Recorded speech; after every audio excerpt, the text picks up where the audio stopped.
سے اے چشم فائدہ، طوفان نوح لانے سے اے چشم فائدہ، 2 بوند ہی کافی ہے اگر اثر کریں۔ تو پوری رات نعت پاک پڑھتے رہیں، تقاریر کرتے رہیں، اگر اس پہ کوئی عمل نہ ہو پائے تو بیکار ہے۔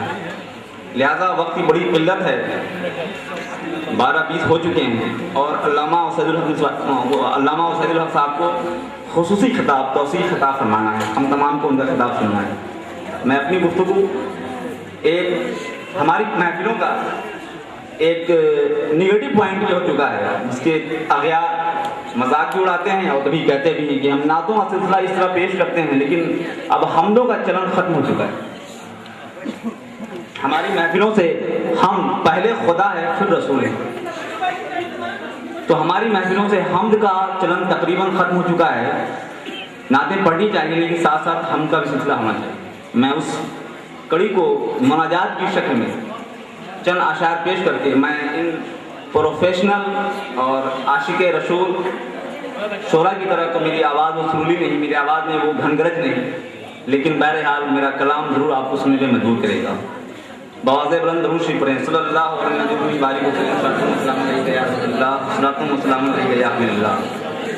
آپ لوگ خوفزدہ نہ ہوں گے، نعت کے بعد میں انشاءاللہ 15 سے 20 منٹ کے اندر اپنے دل کی چند باتیں جو میرے خیال سے کسی اسلامک اسٹیج پہ نئی بات ہوئی، خاص کر اہل سنت و جماعت کے لیے، وہ پیش کر کے اپنی تقریر کو ریلیٹ کروں گا کہ سیرت رسول اصل میں ہے کیا، اس کو علامہ وصلی افضل تمام کو پیش کریں گے، کیونکہ آج کے ہمارے مہمان بھی ہیں۔ میں آپ لوگوں کا فیملی اسپیکر بن چکا ہوں، ہوم ڈاکٹر کی طرف۔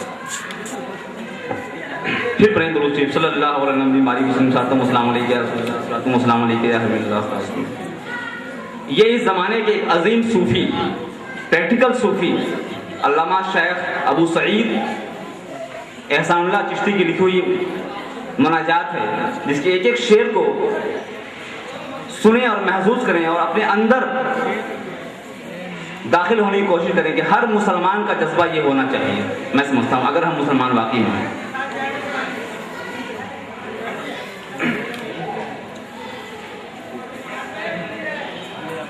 یہی ہے